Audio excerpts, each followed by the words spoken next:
জুলাই ঘোষণাপত্রে ছাড় দিয়েছি, জুলাই সনদে কোনো ছাড় হবে না। কারণ এই হিসাব নিকাশ না করে নিলে আমরা বুঝবো না আমাদের আগামীর দায়িত্বটা কি। জীবন দিতে প্রস্তুত ছিলাম, সেই নতুন বন্দোবস্ত, নতুন বাংলাদেশ আমরা পাই নাই। গণ অভ্যুত্থানের 1 বছর পার হয়েছে, ফলে অনেক ধরনের হিসাব নিকাশ আমরা করছি। গণ অভ্যুত্থানের 1 বছরে আমরা কি পেলাম, তরুণরা কি পেল, দেশ কতটুকু পরিবর্তন হলো। কারণ এই হিসাব নিকাশ না করে নিলে আমরা বুঝবো না আমাদের আগামীর দায়িত্বটা কি। গণ অভ্যুত্থানের 1 বছরে আমাদের আকাঙ্ক্ষা পূরণ হয় নাই। যে নতুন বন্দোবস্তের জন্য আমরা লড়াই করেছিলাম, জীবন দিয়েছিলাম, জীবন দিতে প্রস্তুত ছিলাম, সেই নতুন বন্দোবস্ত, নতুন বাংলাদেশ আমরা পাই নাই। ফলে আমরা সেই সময় থেকে এখন পর্যন্ত বলে এসেছি, এই জন্য আমাদের জুলাই গণ অভ্যুত্থান সমাপ্ত হয় নাই। আমাদের এই লড়াই, তরুণদের এই লড়াই, এই দায়িত্ব সমাপ্ত হয় নাই। আমরা দেখেছি ৭১ পরবর্তী বাংলাদেশে কিভাবে লুটপাট হয়েছে, কিভাবে রক্ষী বাহিনী তৈরি করে গণতন্ত্রকে হত্যা করা হয়েছে, লুটপাট করা হয়েছে, বাকশাল কায়েম করা হয়েছিল। আমরা দেখেছি ৯০-এর গণ অভ্যুত্থানের পরেও যেই প্রতিশ্রুতি জনগণকে দেওয়া হয়েছিল,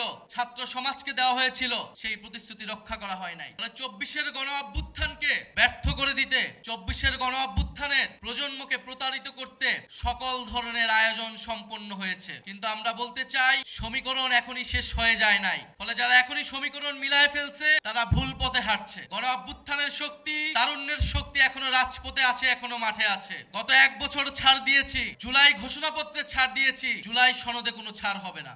1% ছাড়ও জুলাই সনদে দেওয়া হবে না। যেই মৌলিক সংস্কারের রূপরেখা জনগণের পক্ষ থেকে ঘোষণা করা হয়েছে, যেই মৌলিক সংস্কার, যেই নতুন বন্দোবস্তের কথা আমরা বলেছি, যেখানে গণতন্ত্র নিশ্চিত হবে, স্বৈরাচার আর ফিরে আসতে পারবে না, রাষ্ট্র কাঠামোকে গণতান্ত্রিক হিসেবে করে তুলব, সেই জুলাই সনদে আমরা 1 বিন্দু পরিমাণ ছাড় দিব না।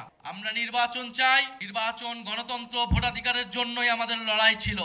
এক্সট্রিম মশার কয়েল প্ল্যান্ট ফাইবার দিয়ে তৈরি, তাই সহজে ভাঙে না, সুগন্ধিযুক্ত ও নিরবিচ্ছিন্নভাবে জ্বলে। ডেঙ্গু, চিকুনগুনিয়া বাহি সহ যে কোনো মশার বিরুদ্ধে দেয় এক্সট্রিম সুরক্ষা।